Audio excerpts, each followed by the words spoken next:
Hi, everybody. Welcome to Tales of Betrayal. I'm your host, Scott Fine, founder of Joey's Legacy, a 501c3 nonprofit organization designed to helping, supporting, and protecting companion animals and the human victims of veterinary negligence and malpractice. Tales of Betrayal is brought to you by Veterinary Malpractice Consultants, a consulting firm that refers our members to veterinarians and attorneys who assist them through the process for justice. I'd also like to let you know that the views and opinions expressed on this program are those of the speakers and do not necessarily reflect the views or positions of Joey's Legacy. Let's get started. It's my pleasure today to introduce our guest, Darcy Butkus, also known as Inspector Bark. Darcy is a private investigator licensed in Georgia and Florida, whose mission is to uncover the darker side of animal rescues and shelters. So without further ado, good morning, Darcy. Good morning to you, Scott. Thank you for having me on your program. I appreciate it. Absolutely. Thank you for being here. I'm honored to be a guest on your podcast on a regular basis, and gives us an opportunity to talk about Joey's Legacy and the work we do. So here's an opportunity for you to introduce yourself to the YouTube world and anyone that is interested in Darcy's services. We'll talk about that toward the end. So let's get started with a very basic question. What made you want to become a private investigator? Well, it probably was over 15 years ago when I was still living in Broward County, Fort Lauderdale area. I was always in the medical profession. I worked for Big Pharma. I worked in the hospital setting prior to that. I was a nurse in a doctor's office. That was my career for many years. And probably going back 15 years ago, in my probably very early 50s, I went to a PetSmart in Plantation, Florida, and this young girl was standing there as you walk in, and there was a playpen with little puppies. I'm like, oh, what are you doing? She goes, well, I'm just volunteering for a rescue. I said, a rescue? Didn't have any clue about that. And I took the card, and I was working part-time at the time. And I thought, well, I want to dedicate time to help animals. And the rescue was renting a place in Davie, Florida, which is where I lived, again, outside of Fort Lauderdale. And I went there. I remember pulling up, and there were all these dogs on the property.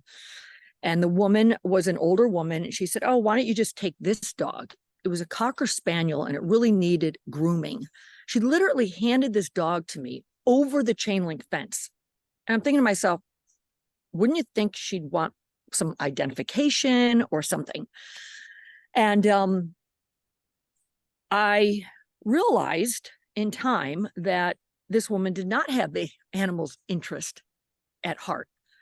And she wasn't even registered to solicit for donations in the state of Florida, which you have to be. Now, you don't have to be a 501c3, but you still have to be registered to solicit for donations. So within a short period of time, Scott, I'd say within 2 months, I discovered this woman was, in my opinion, a fraud and a scammer. And other people would come on the scene and they'd leave because she wasn't doing what was right. As a rescue, you are to put the needs of these animals first and foremost. And sadly, that particular situation with that woman, who, of course, sued me, because you're opening your mouth as whistleblowers do. You're exposing the truth. So what they do is use donation dollars to silence you. And I speak to whistleblowers all over the country. And the same thing, these bad rescues go off the same playbook. And I know you say that about veterinarians as well. They all go off by the same playbook. It's the veterinarian boards throughout the country. People want to come forward. And matter of fact, just this weekend on my Inspector Bark Facebook page, Scott, I got 2 separate private messages concerned about a rescue that's not putting the needs of the animals first and foremost. And they always say, please let me remain anonymous. And it's sad because these people want to go help in a rescue like I did, thinking they're doing wonderful.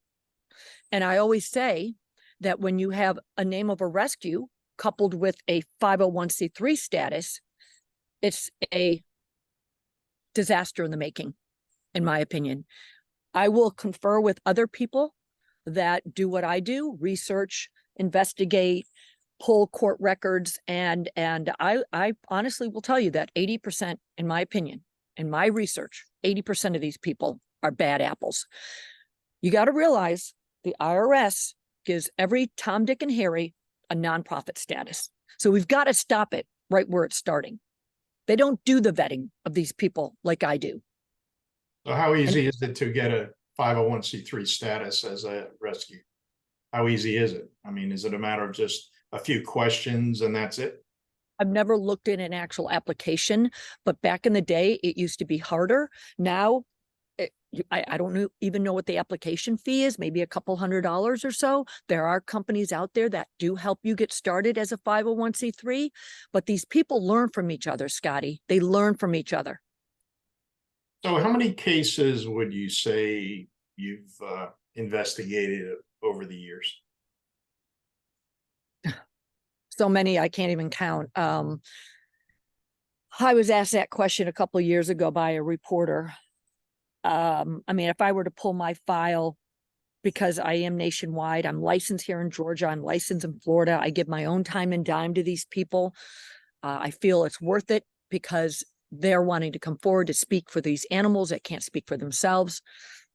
I mean, here we are in the 7th month of 2023, and probably so far just this month, just this year alone, it's not even over yet. I probably have investigated 15 to 20 so-called rescues throughout the country. So it would be fair to say several hundred over the years? Oh yeah. Oh yeah, easily.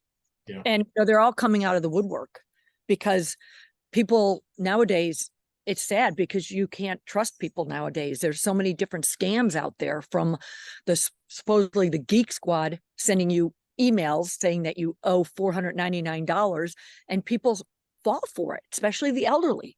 So we've got a lot of abuse out there in all different ways and shape and form. But unfortunately, the general public is basically very gullible, and they want to believe good when it comes to the word animal rescue. Of course, of course. So if you are in a situation where you contact animal control and they respond, and you interact with animal control or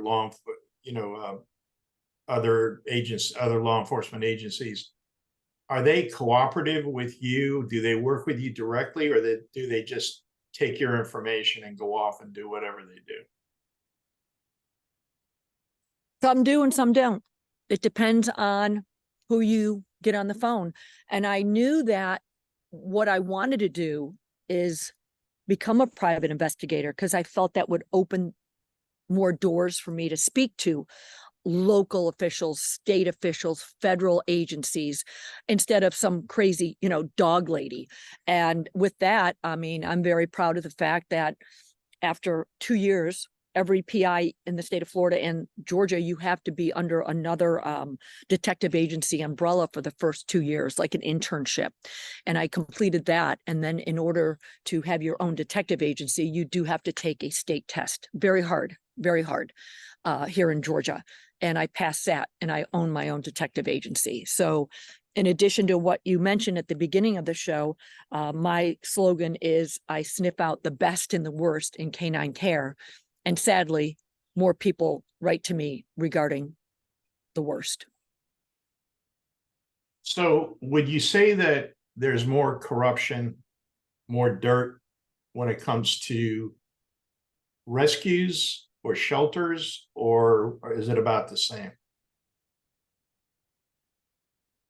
I think it's more rescues than shelters. We're seeing a problem throughout the country where shelters are full.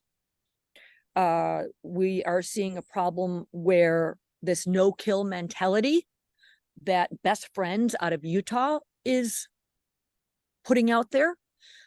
Their slogan is they want to save them all by the year 2025. Scott, 2025 is not too far away. Around the corner. And I think what we're seeing, in my opinion, is we're seeing an uptake of these shelters closing intake, and dogs are being left out on the street. And we had a perfect example in Davie, Florida, my old stomping ground where the Davie animal control officer, along with the police officers from Davie, contacted the Broward County Animal Care and Control shelter that I pay taxes on because I still own a home in Florida. And that director by the name of Emily Wood told them to leave the dog where the dog was. The dog was drowning in a canal, and the two police officers saved the dog's life. They contacted their own animal control officer in the town of Davie. She wrote an email, so we have the proof. She wrote an email to her boss, and this is what we're dealing with. And you know, how you're supposed to help these animals. You're in the animal welfare industry. Where's your compassion? Oh, just leave the dog there. So there are a lot of Broward County residents that have voiced their concern and wanting Emily Wood fired. She has no boots on the ground experience. And what we're seeing and what I believe what is happening is she is aligning herself, this Emily Wood, with bad apples in the Broward County area. And she's letting them take any animal out of the shelter because that improves what? Her live percentage rates. And that's not the only shelter we're seeing that at. And these people, I believe, in my opinion, is like a cult mentality with this best friends. We can't save them all. What we should be doing and what best friends should be doing with all the millions they make is help pass laws to stop the reproducing of these animals, spay and neuter laws. Stop it. So, you know, I'm often tempted, and I'm perfectly happy to do so, but I think about the some of the graph that goes on. Let's say if you take a animal shelter like run by, let's say, Lexington County here in South Carolina. If I went to their animal shelter and I donated $50, how certain can I be that that $50 will go for a legitimate purpose rather than ABC animal shelter located in someone's home, which I can understand there may be some issues.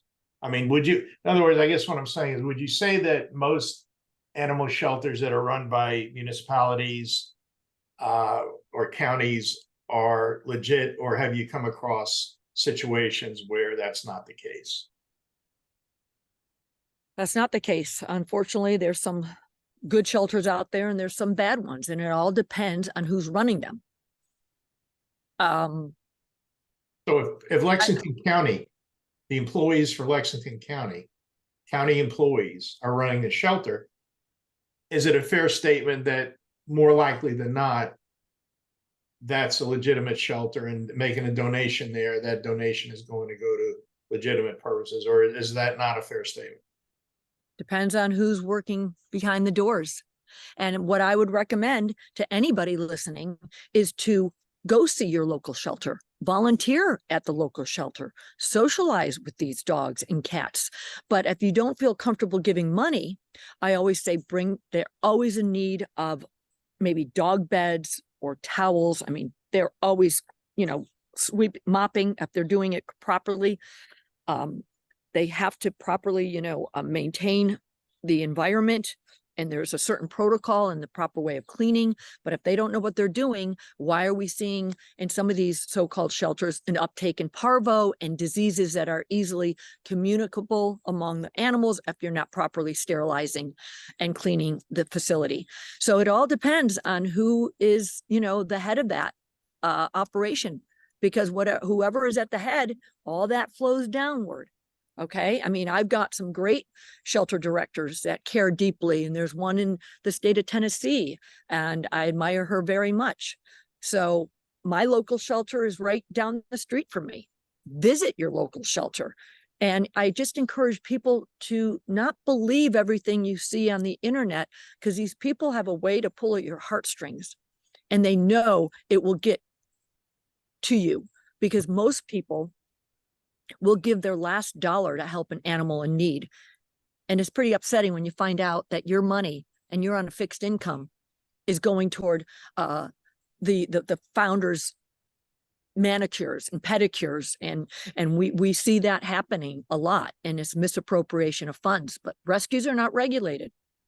So we have to be the voice for these animals, and yes, we have to file the complaints, and more people need to do that. Are you aware of any ratios that are out there that are used to determine how many employees will be on site for every X number of animals at the shelter? Or is it just willy-nilly? No, I'm sure there is. That's a very good question. That's a good question. I happen to attend a lot of webinars, and I'm sure that there is some type of ratio, Scott. I even took a course that I paid almost $500 for to be a level 1 animal control officer. I love taking the test because I want to learn. Not that I'm going to go out and practice as an animal control officer, but I want to have that knowledge. And that's where I learned about the proper technique on cleaning and all that. And I am now debating whether or not I want to take the level 2, just for more learning purposes. Great speakers all over the country, all different specialties within the animal welfare industry. It's a great way to learn. And those are webinars available to anyone? Justice Clearinghouse is called, Justice Clearinghouse. And you can go on there and they have all different subject matters. So I focus on mainly animal welfare. There is a membership fee for that. But the seminars usually are free, but any courses that they offer through NACA, which is National Animal Care and Coalition, very good group of people, and composed of animal control officers, law enforcement officers, and they'll put on these seminars, which you can do online. Okay. There's a lot of people in our group, and several of them have come to me over the last year or so because the incidents of illegitimate rescues are getting worse, apparently. So they would like to know how can they identify a rescue? Are there any telltale signs that give away a rescue that's not acting appropriately, that's acting illegitimately, the directors are stealing the money, things like that? Are there any telltale signs that you could offer? There's plenty. If they go on social media, and let's use Facebook, okay, and they question about a particular dog, they go on social media and they want to know where Rover went. Okay, they had donated, whether it's $5, $10, whatever, and they want to show an update picture, which they have every right to. And instead of getting an answer, they'll probably get blocked and removed from being able to ask a question. They don't want, these rogue rescues don't want their followers to see any red flags. That's a red flag. When they are always begging for money, asking for pledges, hurry, hurry, hurry, this dog is ready to die. We see that a lot with these rogue rescues. And they work on these people's emotions. That's a red flag. We want to see vet bills. When you don't see vet bills and they just say, it's going to cost $5,000. When people ask questions to these rogue rescues, they don't like that. And they'll remove you off their platform. And there was a case with a rogue rescue down in Florida. And I always refer to Florida, where I'm from, again, is the hub of scam rescues, in my opinion. It really is. That somebody asked on a platform of Facebook, we took the screenshots, the rogue rescue is saying that they needed money for a trainer. Okay, $2,500. They don't say the name of the trainer. They just want the money. Well, we staged it and said, okay, we'll be more than happy to help. What's the name of the trainer? What's the name of the dog trainer? Want to know if it's reputable, because there's some bad trainers out there. They don't have to be licensed. Sure enough, we staged it. We took a screenshot, went back. Sure enough, removed the comment. If you're legitimate, you need to be totally transparent. But again, because the IRS doesn't regulate these rescues, we're seeing more bad apples coming on the scene. So if I decide to adopt a puppy at a rescue, and I go to the rescue and I, you know, get acquainted with the dog and I decide I want to adopt the dog. What should I expect in turn to deem them a legitimate rescue? What should I expect from them along with the puppy? For example, should I expect veterinary records from about the dog? Is there anything else I should expect to legitimize them? Veterinarian records are very important by all means.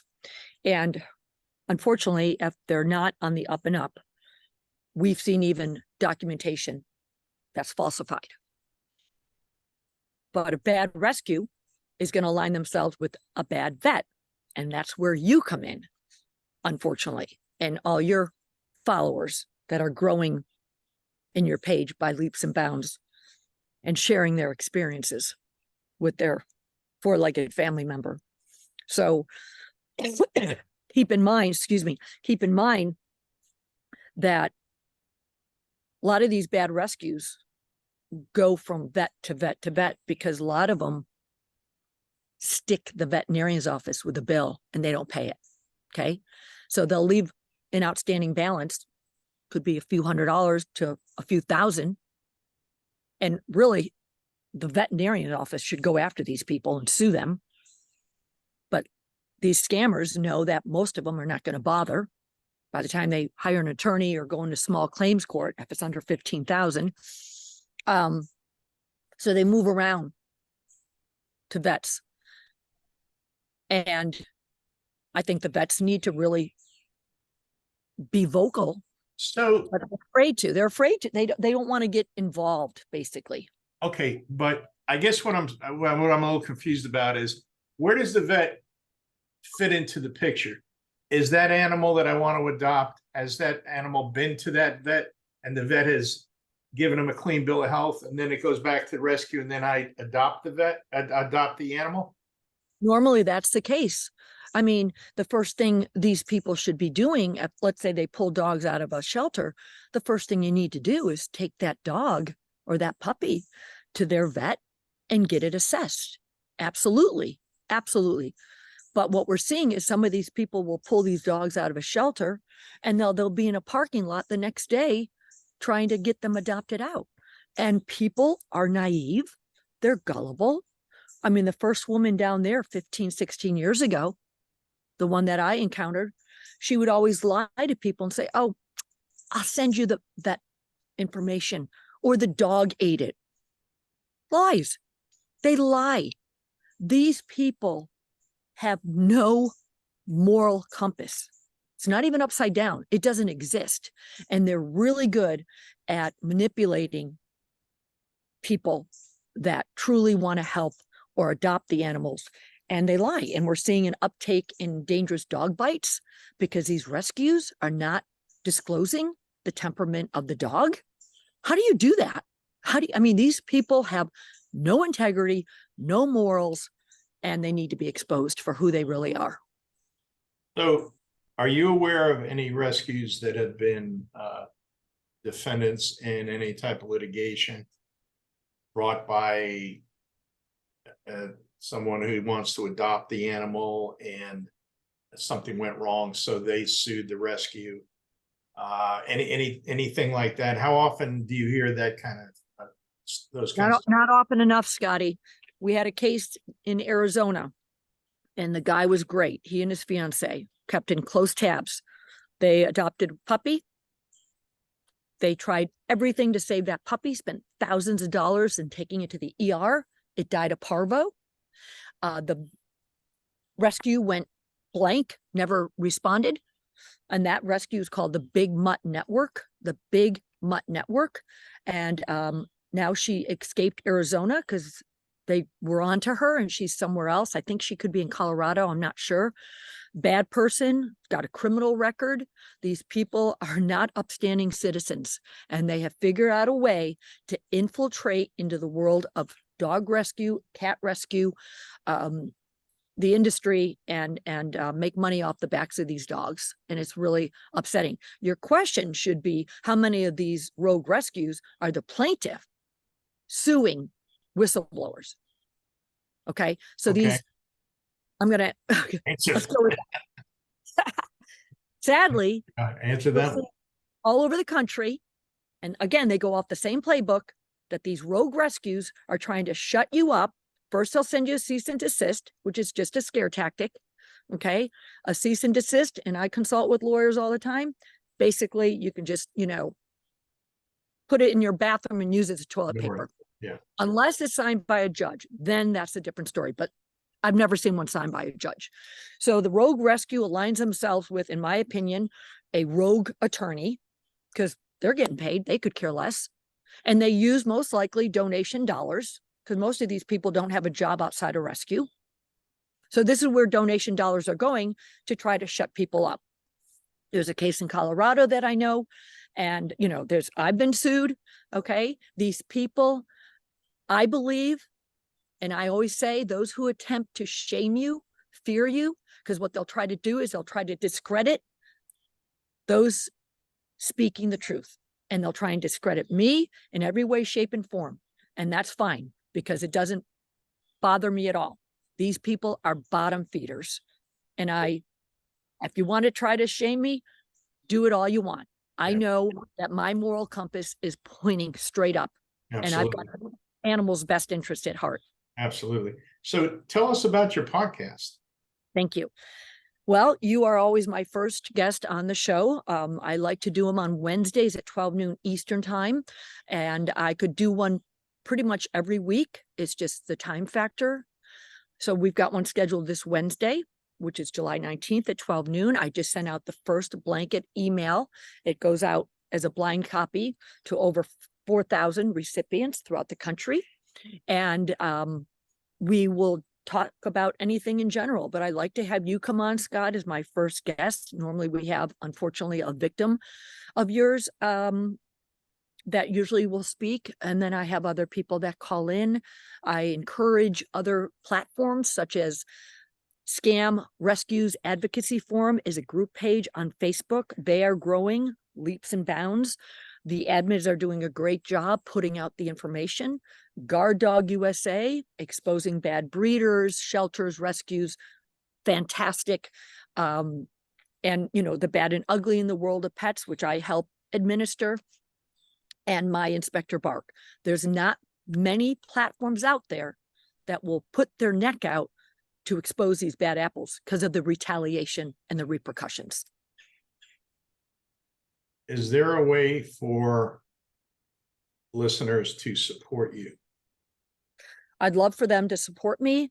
You can reach me by my email, info@inspectorbark.com. You can find me on Facebook, private message me on Inspector Bark. What I'm looking for, what I'd love, is to have probably an anonymous donor and have that first bucket that I would like, to be of monies that could be used for lawsuits.